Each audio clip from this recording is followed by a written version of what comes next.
Você já imaginou como o Brasil foi impactado pela Primeira Guerra Mundial? Prepare-se para mergulhar em um período turbulento e cheio de reviravoltas da história brasileira. Neste vídeo, vamos explorar a participação do Brasil no conflito, desde os episódios dramáticos até as consequências econômicas e sociais que moldaram o país pós-guerra. Prepare-se para descobrir como um evento global moldou o destino de uma nação. Vamos lá!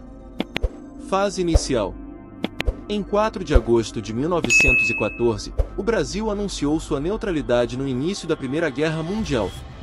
No entanto, um incidente ocorreu em 1916, quando um submarino alemão afundou o navio brasileiro Rio Branco.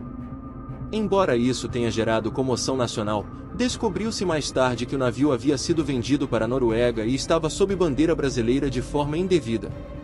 Esse incidente, embora tenso, não foi considerado um ataque direto dos alemães. Inicialmente neutro, o Brasil enfrentava desafios econômicos devido à sua dependência das exportações de café, que foram afetadas pelo conflito. O bloqueio alemão e a proibição da Inglaterra à importação de café em 1917 agravaram ainda mais a situação econômica brasileira. O povo brasileiro estava atento aos eventos na Europa, demonstrando simpatia pela Entente, especialmente pela França. Quando a Alemanha invadiu a Bélgica, houve uma condenação por parte da Câmara dos Deputados brasileira. O afundamento do navio brasileiro Paraná em abril de 1917 gerou protestos populares, levando à renúncia do ministro de Relações Exteriores, Lauro Miller. Esses protestos incluíram ataques a estabelecimentos comerciais de propriedade de alemães ou descendentes.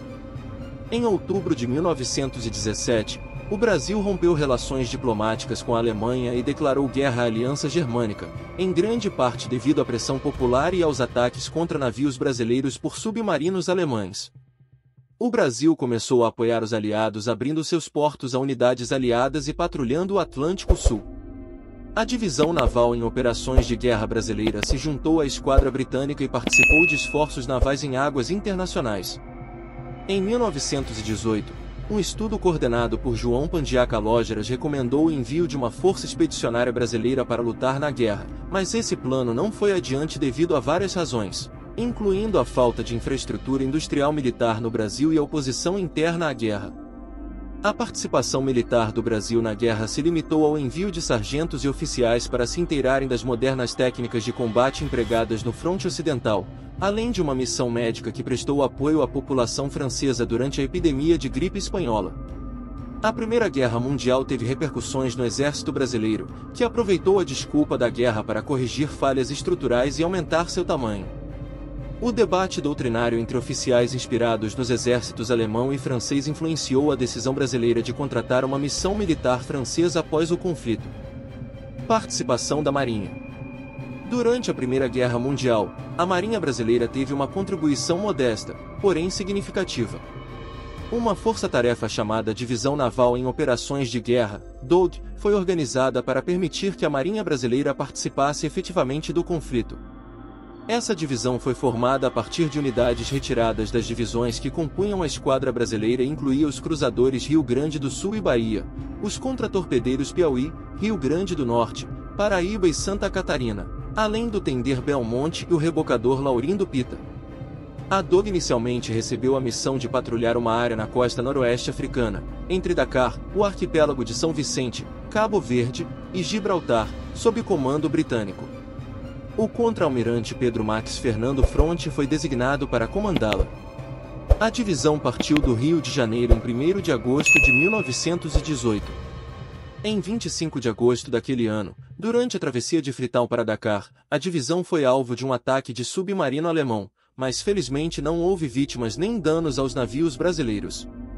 Os brasileiros retaliaram usando cargas de profundidade, sendo creditados pela Marinha Real Britânica pelo afundamento de um submarino inimigo. No entanto, após chegar a Dakar, a tripulação foi atingida pela epidemia de gripe espanhola, que causou a morte de mais de 100 marinheiros e deixou a força imobilizada por 2 meses no porto. Houve debates entre os aliados sobre como as forças da frota brasileira deveriam ser empregadas. Os italianos queriam que atuassem no Mediterrâneo, os americanos preferiam uma colaboração no Atlântico Norte, e os franceses optaram por proteger o tráfego marítimo comercial ao longo da costa norte-africana.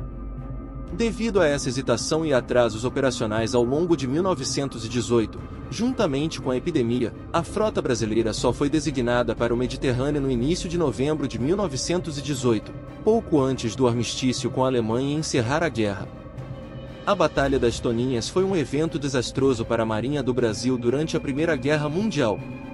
Durante uma patrulha do cruzador Bahia, o almirante Pedro Max Fernando Fronte avistou o que pareciam ser periscópios, aumentando a apreensão da Marinha com a presença dos submarinos alemães na área.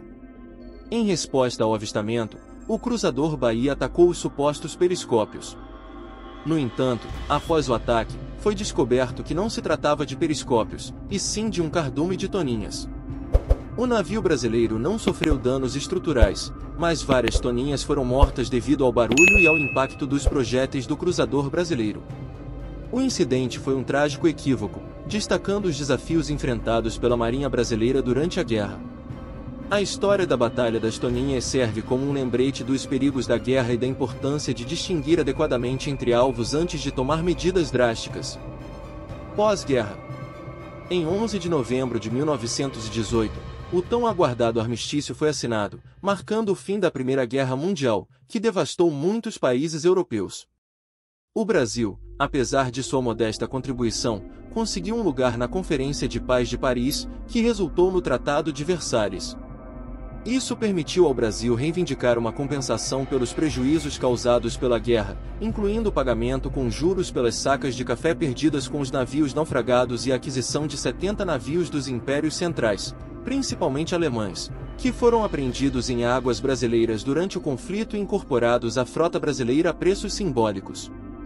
Na Conferência de Versalhes, uma comitiva brasileira liderada pelo futuro presidente Epitácio Pessoa assegurou a inclusão no acordo de paz da indenização pelas sacas de café apreendidas nos portos alemães e a venda dos navios alemães confiscados. Além disso, o Brasil foi um dos membros fundadores da Liga das Nações, uma organização internacional criada para promover a paz e a cooperação entre as nações. Após retornar ao Brasil, a divisão naval em operações de guerra foi dissolvida em 25 de junho de 1919, tendo cumprido sua missão com sucesso.